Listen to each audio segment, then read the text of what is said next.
है। अभी तुम्हें मुझे 15,000 रुपए और देने होंगे। किस बात की? सेठ जी, मैंने तो आपका सारा कर चुका दिया, तो मुझे आपको किस बात के 15,000 रुपए देने होंगे? और अब तो मैंने अपने खेत में आलू की फसल भी उगाना चालू कर दिया, तो मैं अब अपने खेत के आलू से ही पराठे बनाकर बेचूंगी। अगर तुमने मुझे हर महीने 15,000 रुपए नहीं दिए तो मैं गांव के सभी लोगों को बता दूंगा कि तुम सड़े हुए आलू से पराठे बनाकर बेचती हो।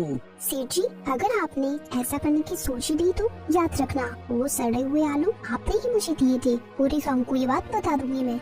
मधु की ये बातें सुनकर सेठ मनीराम चुप हो जाता है। ऐसे ही कुछ दिनों में रामू भी बिल्कुल ठीक हो चुका था और उन्होंने अपने खेत में पानी की समस्या से बचने के लिए कुआं भी खुदवा लिया था। और अब वो दोनों पति पत्नी अपने खेत में आलू की फसल उगाया करते थे।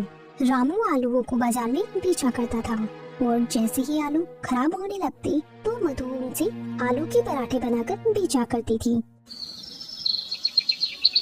कुछ दिनों बाद सेठ मनीराम गांव के कुछ लोगों को बहला फुसलाकर रामू के यहाँ लेकर जाता है।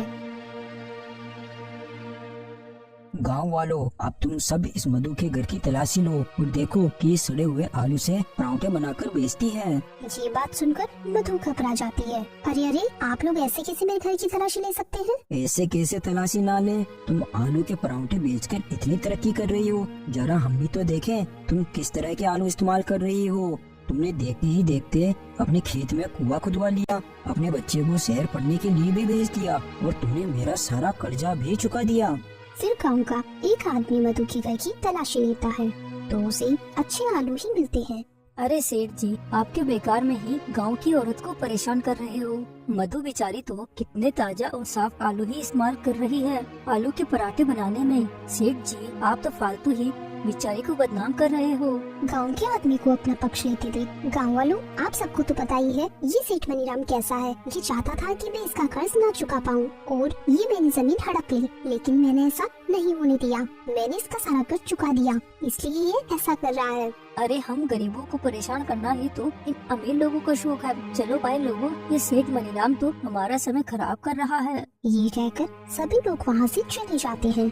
अरे तुम तो सच में खराब आलू से आलू के पराठे बनाती थी ना, तो फिर अपने घर में ताजा आलू कहाँ से आए? मुझे पता था सेठ मनीराम कुछ न कुछ जरूर ऐसा करेगा, इसलिए मैंने पहले ही सड़े हुए आलू छिपा दिए थे।